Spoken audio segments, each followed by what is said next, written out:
കേരളത്തിൽ ഇങ്ങനെ ഭൂരിപക്ഷ വർഗീയതയാലും ന്യൂനപക്ഷ വർഗീയതയായും പരസ്യമായി സംസാരിക്കുന്നവരെ പ്രോത്സാഹിപ്പിക്കുന്നത് ശരിയല്ലാന്ന് ഭൂരിപക്ഷ സമുദായത്തിനും തോന്നി. കാരണം അതുകൊണ്ടല്ലേ ഇപ്പോൾ ഞാൻ വ്യക്തികളെ പേര് പറയുന്നില്ല, പറയേണ്ട ആവശ്യമില്ല. കാരണം ഇപ്പം അതിൻ്റെ പര്യായമായി മാറിയിട്ടുണ്ട് ചില വ്യക്തികൾ, വർഗീയതയുടെ പര്യായമായി മാറിയിട്ടുണ്ട്. വാ തുറന്നാൽ വർഗീയതയെ പറയുള്ളൂ. അത് ഒരു സമുദായത്തിന് നേരെയല്ല, തരാതരം ഏത് ഘട്ടത്തിൽ ആരെയാണ് പറയേണ്ടത് വെച്ചാൽ പറഞ്ഞോളൂ.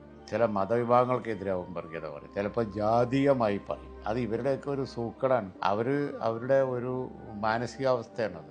ആ മാനസികാവസ്ഥയെ പൊതുവെ മലയാളി അംഗീകരിക്കുന്നില്ല. അത് മനസ്സിലാവാത്തവരാണ് ഇവർ.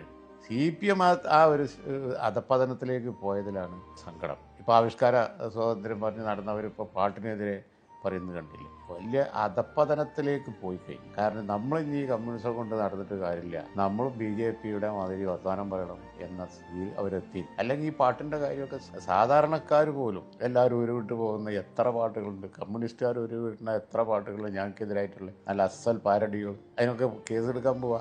എന്തൊരു അധപ്പതനാണ്.